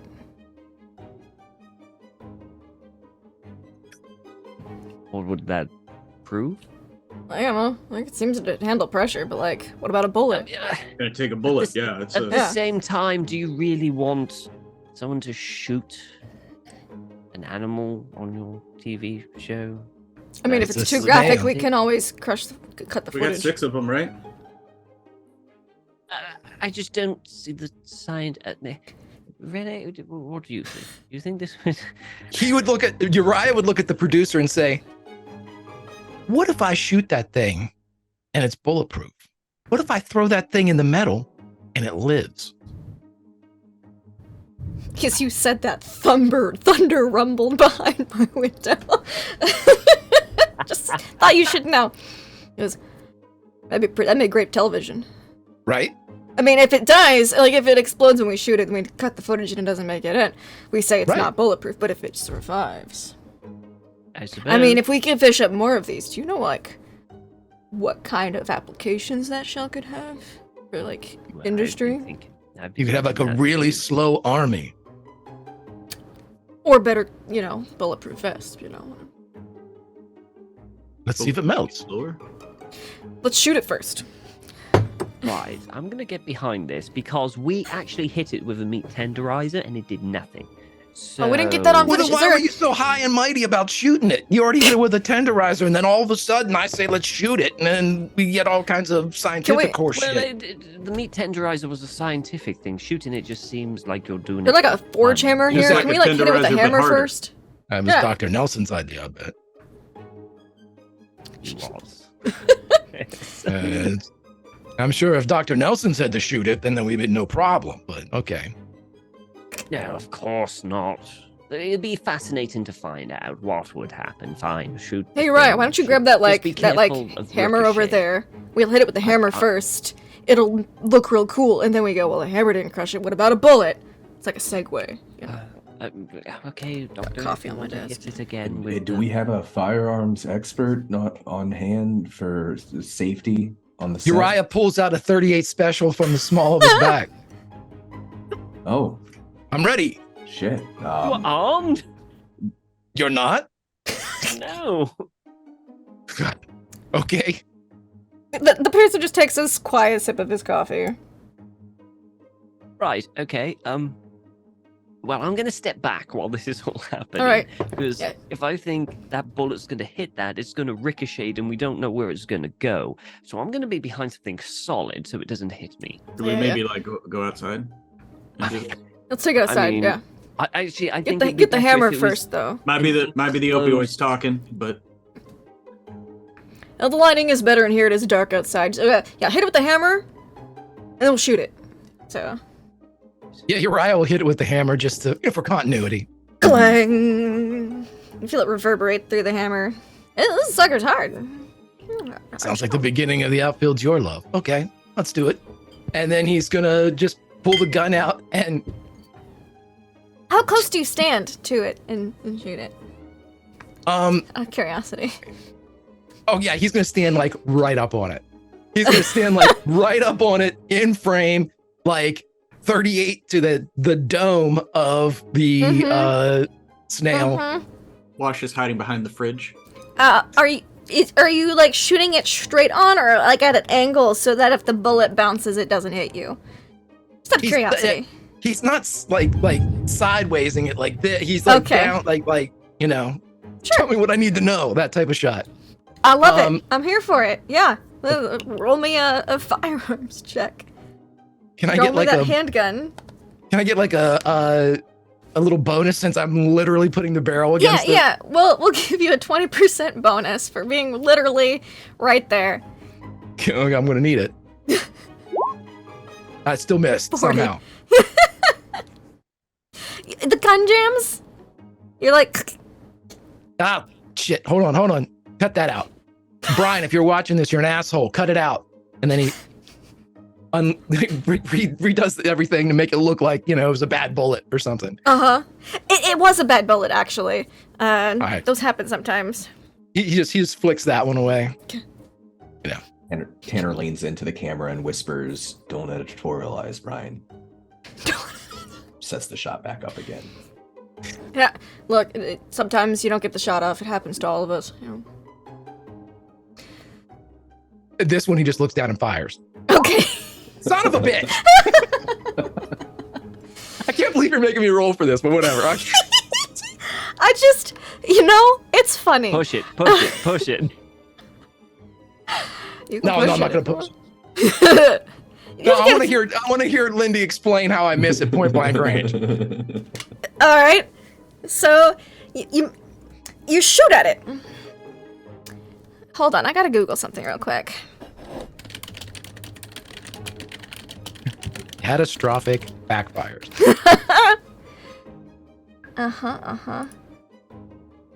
See, it's not lead, it's brass. Is brass magnetic? I don't think it is. Not magnetic. That's just, I just had to know something, because there was going to be a really good reason why I missed. Point blank range, if, just curious. So, because certain materials change over time, so I had to look it up. So, you don't miss with this one, just because, it's not fair to have your gun jump twice. But, point blank, not, looking cool, it's not good for your gun. Let's just say.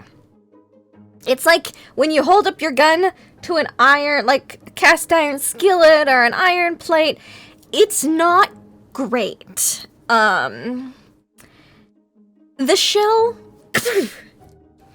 Uriah, I need you to make me a dex check.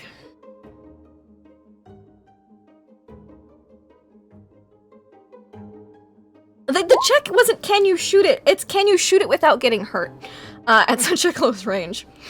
Gotcha. Okay. Yeah. That was a success. You're able to drop the gun as it you don't want to shoot metal at close range, folks. This is your PSA of the day. It fires, it's very hot as the explosion goes.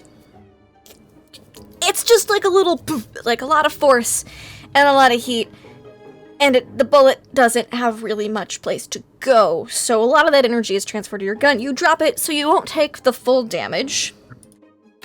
Good. Just two. So you drop the gun and your fingers, they're little little hot, little burnt, little. Son of a motherfucker! But there is a dent in the snail shell. There's a dent. There's a dent. I'd be like, fucking, it's dented. So am I. Gotta name him Harvey then. Alright, if it got dented, probably won't survive the boiling metal. Probably. But it's alive. No. Okay. Well, what if we melt it down and see what the metal is? On the I've show. got an idea. So he's gonna flip the thing over, and he's gonna try and chip some more metal off from the thing. Yeah, you're able to do so. More little droplets of blue ooze down. We don't You're have able to to throw get- the whole thing in. You can just put the little bits into the metal and see if they just melt. You're able to get We like a don't need- handful of Yeah, scales. we don't need to throw the whole snail in. You put it down at little blue trail slowly across the Pop floor. it back in the water. Yeah. There we go. Raya Let's see if is this melts. savagely disappointed. Here you go, Uriah. You can put these. Producer's like, yeah, Peter probably wouldn't like it if we threw it in metal. We're already pushing it. He gets right up into the professor's face when the professor offers to give him like the little flakes. He gets right up and goes, "Don't you patronize me." And he walks off.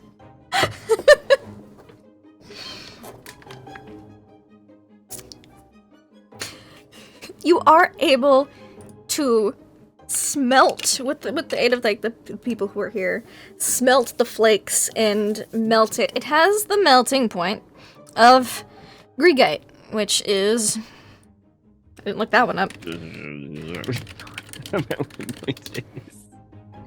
Bring Like hot. 2K, isn't it? It's pretty hot, yeah, because it's an iron sulfide. Yeah, 2K, 2.181K Fahrenheit, or 1,194 Celsius. So, Oh, that's pretty hot. Right. But it does make melt. Notes of that. Makes note of that. Well, While they were doing all this, Wash Yeah. is going to go try to find Mateo. sure, yeah, you can go try to find Mateo. He's also at the hotel because he needs a boat to get back to Chile. Yeah. Yeah. And he's going to bring him down and just be like, hey, Mateo, you fish these waters, right? See, Have you ever seen this? Dios mío. Madre de Dios. Ugh. Oh, that is very strange. I've never seen anything like this before. And when did they find these snails?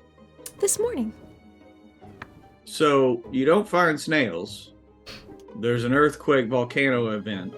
Now you find snails that can survive up to 2,000 degrees. I might be on opioids, but seriously, guys, this is connected. Okay? I mean, drugs are a wondrous thing, and I think they led me to this conclusion. I was destined to get injured.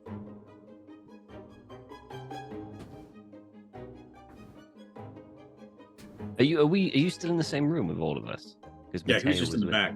Oh, he was just Okay. in the back. Okay. He was like staring in the corner, like at this point, Wash is obviously heavily medicated, Yeah. like full on, and he's like drinking a beer with it, which you don't do that. You don't want that sympathetic response. But yeah, no, he's kind of out of it. Well, Wash, it is possible that an earthquake under the ocean has made a fissure or Mhm. something that has forced these snails a bit further to the surface. I guess it Yeah. could happen. Just saying, Doc. There's a lot. I'm starting to really pay attention, to old Tanner boy here. I may not see the things he sees.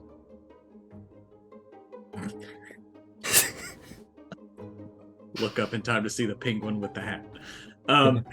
Sorry. But, I mean, first magnetic sand. Now we got magnetic snails. Well, it's just metal. What about those gashes through that boat that washed? Doris and I heard there were snails. Oh, jeez. We heard there was. I'm sorry. Doris and I heard there were snails. Jack, come Yes. on, we've got the snails over there in the pot boiling. Why don't you have a... My God, they sure are boiling, aren't they? Don't fall in. Be careful. It is boiling water.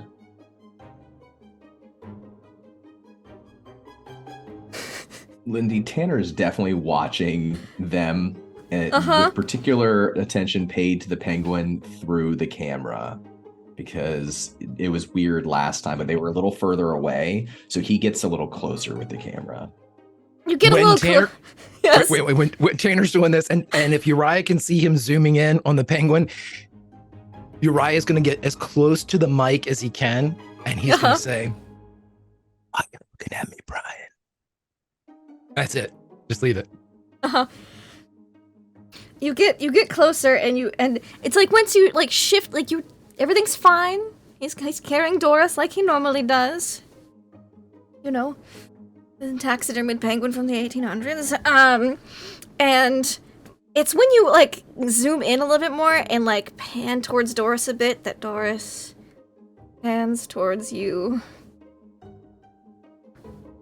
Now, to everyone else, it just looks like he's like, oh yes, that's quite fascinating, you know, like a normal lean. But to Tanner, it looks like Doris is looking straight at him. Tanner almost knocks over, almost drops the camera for a second and steadies it, tries to hold it there, slowly zooms back away from just the penguin's face that's looking towards him. Does it still look just like a taxidermied penguin? I mean, yes. Still got that little weird aura around her. Okay, yeah, that's what he was looking for. When you look through the camera, yeah. But he's like, by Jove, this is quite an incredible discovery. We're gonna make it on PBS for sure. Maybe even the BBC television with this documentary. How'd the volcano go? Sorry, Doris needed to go shopping for some new clothes. Oh, they look lovely. Well, we went to the volcano. We met the lovely doctor. Oh, Dr. Renee, Renee I think I Nelson. heard about her. Yes. Well, she's been very helpful with Good, this. good. And what else did we discover? What was it? Wash? You were talking about some slices or something? I wasn't there for that. I don't know. Like in the boat? No, he kind of like, he has the sunglasses on, but you can still tell he kind of gets a 1,000-yard stare as he kind of just drifts off looking at the wall, and he's just like, something ripped that boat apart. Okay, like something attacked it specifically. Like, it's not like it was just rents in the side or anything, but there were.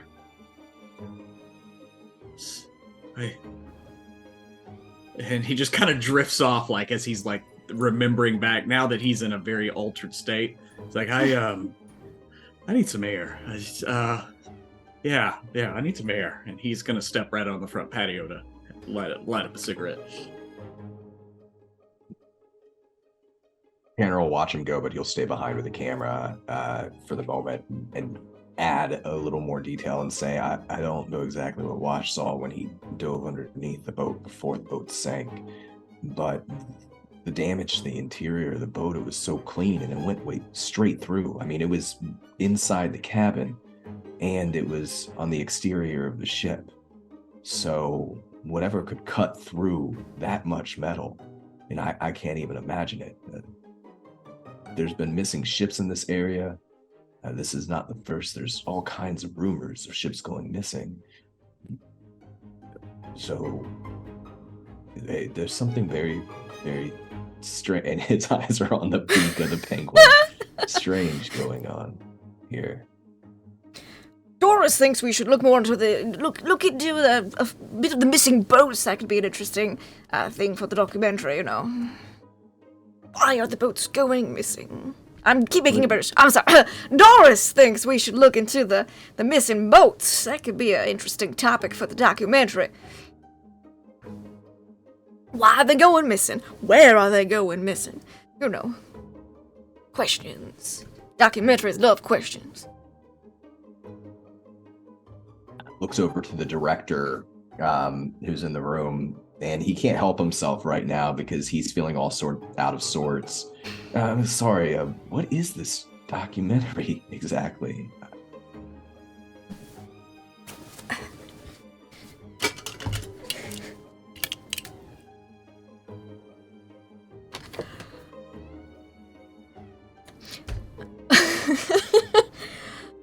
So, you know, documentary is about Tierra del Fuego, Land of Fire.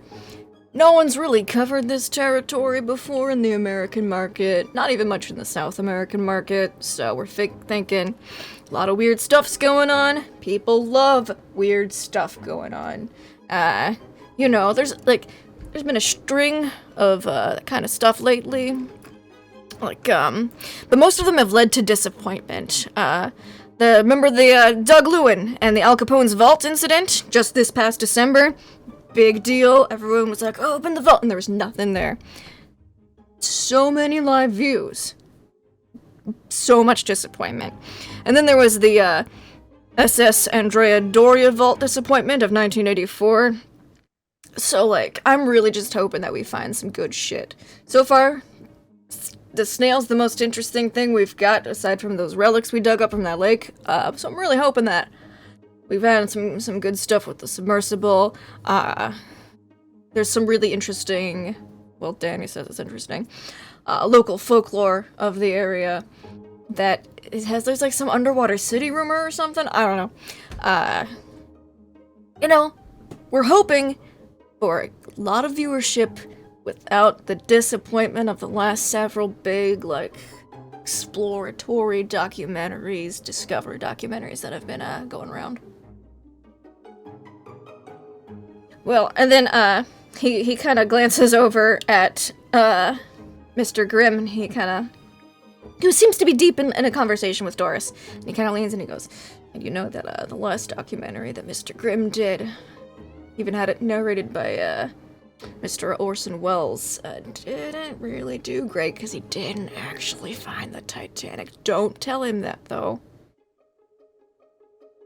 It's a thing. Huh. So we're just trying to find some interesting shit, basically, something to stir up the hearts and minds of viewers. Well, He seems pretty convinced there's like an underwater city or something, but I think we don't want just strict disappointment, so other things in the area are good to have.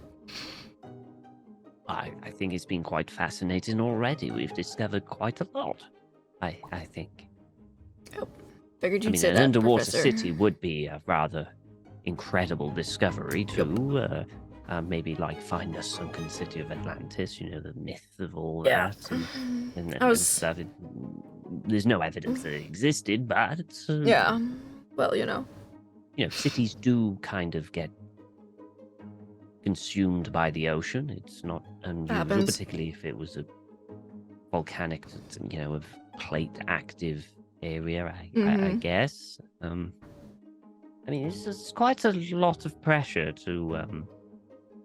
I'd say that it's not already at its success, and you want more. Yeah. We've got some. Got a little bit. It's going to be really interesting to the scientific community, Professor, but we want to reach, like, everyone. Kids, moms, dads. We got snails. Kids like snails, don't they? Yeah, maybe. You know what kids like more? Underwater cities. Underwater cities. Okay. Sure. Yeah. So, I think Fingers crossed. it's getting kind of late. Yeah. Probably should wrap up for the night. Get working tomorrow. I was thinking tomorrow we take out the boat, scope for a good spot to send the sub down in, like the day after or something. So, yeah. I'm going back to the hotel. Turns around and walks away unless someone stops him. Well, I think it's been interesting. What do you all think? Am I not being interesting enough? No. Professor, you're doing really good. Really good. You're really popping on camera, I swear. It's just good. It's that ship that Wash and I went out to. Yes. It was disturbing. Yes, I imagine seeing be quite, even the sturdiest of people would be quite shaken to do that. And he got hurt too, Professor. So like, I don't know. Maybe you could cheer him up or try to encourage him. And Wash comes back in about that time, Okay. finishing up his cigarette. I've got this. Wash, would you mind popping over here, please? Yeah, sure, Professor. What's up? I just wanted to let you know. I just wanted to let you know how good of a job you've been doing for us. I mean, it's a lot, and the fact that you went diving in that lake and brought some truly fascinating artifacts out of it. It truly is wondrous, and I can't thank you enough for doing it, because I wouldn't be able to, you see. I'm not skilled enough to do such a thing, so thank you so much for doing that, and I really look forward to see what we can find tomorrow in the sub. Are you looking forward to the sub? Hey, I've been looking forward to get back in one of those since the first time I got in it. So it's gonna be awesome. We're gonna be great. Brilliant. We need to hit a nice maybe 2 hours after breakfast. Okay. Why 2 hours? Well, just so the opioids can like help with the rib, but not impair my abilities. Oh, I see. Oh, gotcha. Understood. Yeah, it's I only can sort of read Spanish, but I'm pretty sure this says don't operate heavy machinery. But if it floats, it can't be too heavy, right? I mean, I guess not. It can be very heavy. But that's fine. Brilliant. Well, I really look forward to it. It's going to be a wonderful occasion for everyone here, and I'm sure we're gonna hopefully find that sunken city that he wants. Oh, and by the way, if you need help smuggling those snails out of the country, I know a guy. I hope it doesn't get to that, but I'll keep you in mind. Local indigenous wildlife, customs gets really tense about that. So you just want to make sure you label it properly. Just tell them it's cargo. Right. Okay. I shall remember that. He kind of turns the heater on to make sure it's still boiling for all the others, and it keeps going. Mr. Grimm, is there anything else you would like, in specifically, we should be looking for, or anything else you would like us to do? Anything out of the ordinary. The strange, the mystical. Fantastic. Right. Yeah. Okay. Yes. Sure. Well, I'll get right on it. I've sent a fax to MIT as well in regards Brilliant. to the... Wonderful. Glad to hear it. I'm probably dying to know about those snails. Well, I should like to think so. Hopefully, fingers crossed, we'll get a fax back, maybe tomorrow or whenever they're available, and then we can organize that. But I think I'm probably going to head up to my room.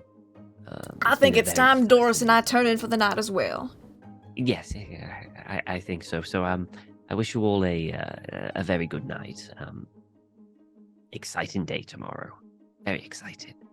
And he's gonna start heading out of the room. You head up to your room, and after draining his whiskey glass, he goes up to his room as well.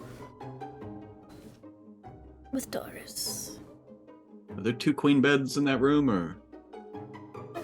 No. Just a king? It's the king. Well, actually, all the rooms just have queen beds. King beds are 2 twins. He's got a king bed. Sweet. So yeah, it's probably about 10 p.m. by this time, 10 or so. Is Uriah still around?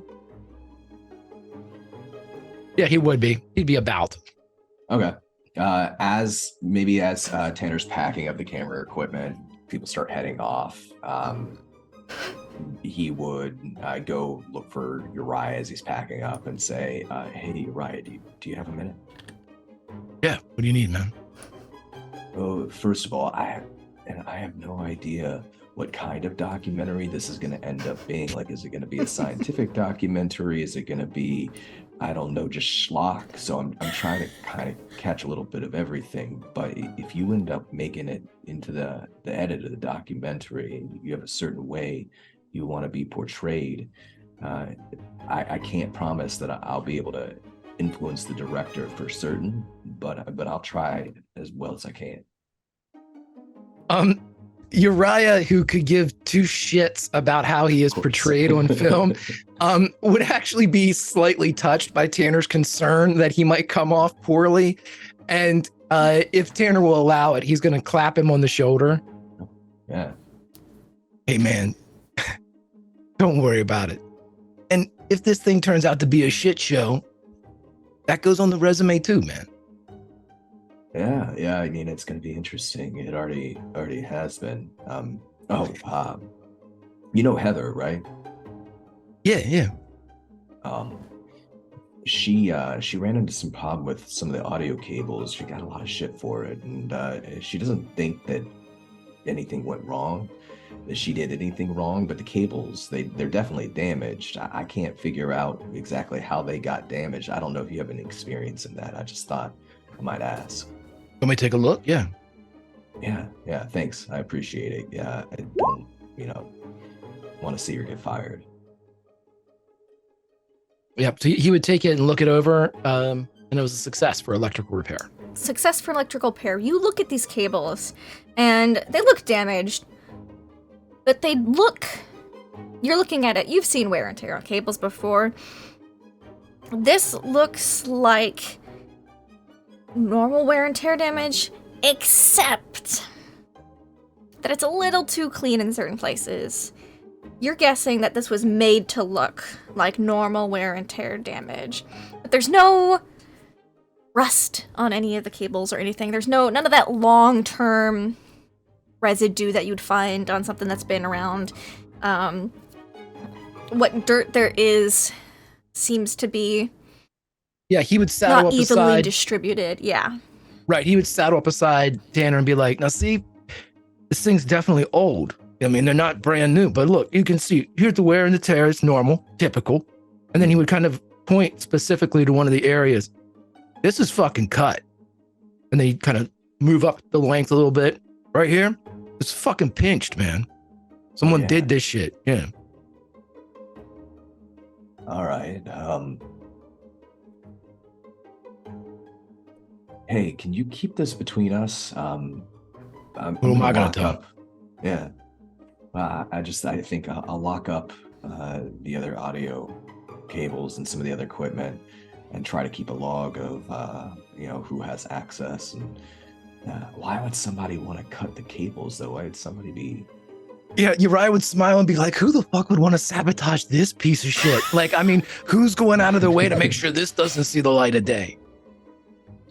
Yeah, and now Tanner's playing it over in his mind, and because he's already kind of on a paranoid kick with all the stuff that he's seen the last few days, he's like imagining every single person trying to sneak into that storage room, and how they might have done so, how they might have cut it, why they might have done it. Yeah, I don't know, but for now, I'm just going to try to keep all the equipment safe, and I guess talk to the producer tomorrow. You want to have some fun? Does this involve a gun? Well, I mean, it could, but I mean, if it's really fun, tell everybody that you think that the cables have been tampered with, and you're going to have me look at them in the morning, but I'm too drunk to do it right now. And you're going to put them over where they were in their box. You're going to put it in front of my door so I can see them first thing in the morning. You see if anybody does anything to them throughout the night. I don't sleep. All right. Yeah, sure. That sounds good. Thank you. Right. And if it might be better too, whenever you see one of the crew members, just randomly stare at one of them for about 10 seconds. Just randomly stare at them? Just pick one and stare intently. That's all. And we're square, even Steven. All right. Yeah, sure. I gotta go see Brian anyhow. Stare at him. All right. Yeah, I'll leave him outside your door. Thanks. Thanks for keeping an eye on them. Yeah, sure thing. I'll clap him on the shoulder again. Nods and packs the cables back up. You got to make some rounds and drop off some things for the night. Mm-hmm. But as he's walking away, Tanner is just going to try to play through his head the interactions he's had, the people he's seen around,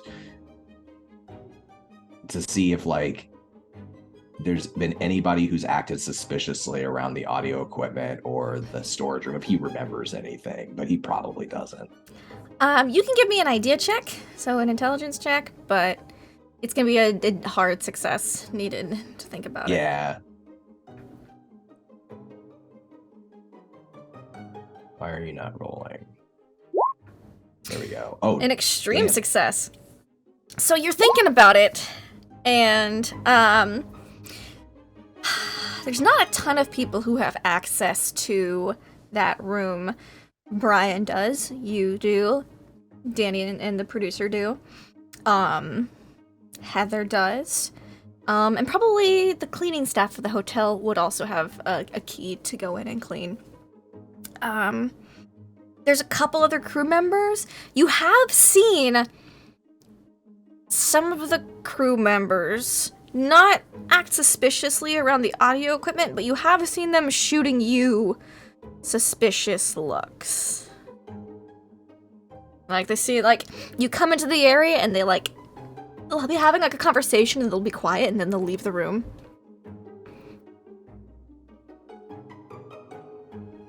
So I think he, with that in mind, you know, that just makes him feel even more paranoid. Like maybe there's multiple people in on this. And so he's just that's his night, right? He's gonna go drop off the equipment. He has to interview Wash shirtless, wrapped, and check in with Brian. But no matter what he does the rest of the night, he's just gonna be seeing the faces of the other crew members, how their whispered conversations end, and then they walk away whenever. That's where he is. Wash, could you give me a Constitution check? Yeah, sure, I can do that. Just out of curiosity. Yeah, so you go to interview Wash, and he is just KO'd from his nightly dose of the opioids. You think you're gonna have to interview him in the morning.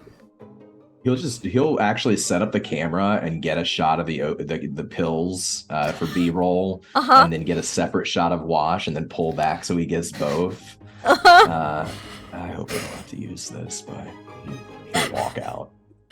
You walk out. Everyone goes to sleep. Professor. Hi. You have kind of a weird dream. Do I? I wonder why. That's weird. You have a dream that it's very dark. It's very dark. Okay. There's like a weird greenish blue glow illuminating a little bit, but not enough to make out anything. And you hear an odd rhythmic pattern. Doesn't sound like a clap, though. It sounds like reverberations almost through the ground. Like, that's how you feel it. You feel the vibrations through you.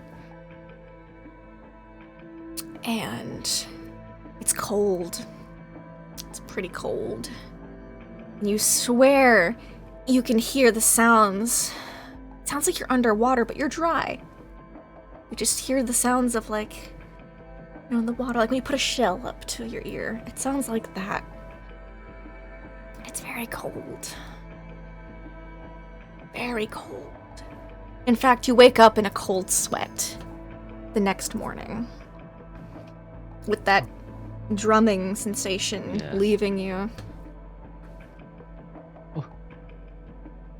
Maybe it had some bad snails or something last night. Oh. And as you awaken, you notice that there's been a note slipped under your door. In fact, everyone's had a note slipped under their door.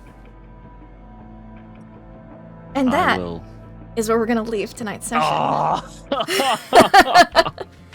So, we're going to go around, we're going to say who we are, where we can find you if we can find you, and what your favorite moment from tonight's game was. We'll go in reverse order. Wash, how was tonight for you? Being in a drug-induced stupor is probably the best way to endure a Call of Cthulhu game. Mm-hmm. Just so you don't realize you're losing your sanity while doing it. So I think Wash is set up for success here. And hey, the best part of waking up is Cthulhu in your cup. So I can't wait, and I can't wait to see what's on that note. Favorite part, hands down. I'm sorry, but the continuing legend of Tanner, the psychopathic murderer. I just can't wait to see where it goes. Like me and you both. Yeah, I can't wait to see where it goes. I really do think it'll end up with Tanner probably murdering the entire crew. I really do, because that is how everything about this has been. Where, just Yeah. a little too eerie. Speaking of a little too eerie, Tanner, Yeah. Dawn, how was tonight for you? It was awesome. It was super fun. I enjoyed all the different character interactions that everybody had with each other. I thought the snail and the science behind it was really cool and compelling, and I can see how it kind of connects maybe in some ways to some other things. So I loved that. And I loved, I really liked Uriah had so many different ideas, so many different ways Uriah wanted to try to destroy the snail. The entire session, it was like, let's do salt. Have we tried, putting it in metal? How can we turn up the heat? Can we shoot it? And that became like an ongoing thing the entire session. I really enjoyed that. And all the NPCs, I'm really glad that the penguin made a return. I'd missed him for a few sessions, so that was great. Doris is lovely. Who doesn't love Doris? And her new outfit that I totally didn't buy on Amazon this week. Totally. I didn't go I'm just looking forward outfits. I'm just looking forward to the submarine trip and seeing what's on the note and seeing where this is actually going to take us, because I know it's going to be awful, and I can't wait for that. Wonderful. Someone who knows it's going to be awful. Greg, how was tonight for Hey, you? I'm Greg, Grimjack21502. My favorite part tonight, I again, the interactions between the characters, it's always great. The scientific sexual tension between the two scientists is fantastic. I love it. It is exactly what you would expect. People getting hot and bothered about discoveries and shit. Love it. And I, of course, the interacting with, knowing meta-wise that Tanner's going through shit. Is losing sanity, is losing his mind, and Uriah knowing nothing about that, actually having not been in any of the places where Tanner's really being stressed, has created this other narrative of Tanner being a maniac, unbeknownst that he's like piling on somebody that's getting more and more susceptible to snapping. I love it, and Don plays it fantastic. That the comedy and the tragedy that is quickly becoming Tanner is my favorite part so far. I love all of the NPCs are great. I'm not going to steal what Tom might have to say, but Heather got a little snarky, which I like. And so with that, Oh, hold on. My headphones died. Swap. Huh. Just going to put them over the other ones. Oh, they were like, power low. And I was like, don't do it. Don't do this to me. Stereo. There we go. Okay. Now we should be able to hear you on OBS. Tom, how was tonight for you? Tonight was just so much fun. It was just great. From, I absolutely adore what Uriah has done with Tanner. It's just so funny. There's one or two things that's going to happen. Tanner is going to go and kill everyone, or everyone is going to die, and he's going to be the only survivor, and he's going to get blamed for it. Because all the other crew is going to say, yeah, he's a psychopath. He's just nuts. He's killed a guy before. He's just totally, he's killed so many people. That's amazing. Freaking Wash on drugs. I mean, that's a winning combination right there. Just as he goes into the sub as well, it's going to be fantastic. But my favorite, apart from, obviously Uriah getting so happy about trying to kill this poor snail, was just the simple slight twist of the penguin when you said he was steering. That was it. I was done. It was just a twist like that. I cracked. That was it. That was the end. So that was my favorite part. I am Hotflakes Tom, and you can find me on Twitter. And that's it. Fabulous. My favorite moments of tonight's game. There were so many. It was so good. I liked how it was like, what are we trying to achieve with this documentary? And the director's kind of like, we're just trying to get all the footage we can so we can like make the best decision afterwards. You know, like whatever gets the most viewers. That's what we're trying to make. You know, viewership. Also, we don't want to be like these failures because if you looked at documentaries of the 1980s, there's a lot of flops from like, oh, it's gonna be a big discovery. Oh, just kidding, it's not a big discovery. Our bad. We already filmed everything up to this point though, so can't make it a complete loss. Way too much research into the scaly-foot gastropod or volcano snails. Real creatures. Fun facts, y'all. Yeah.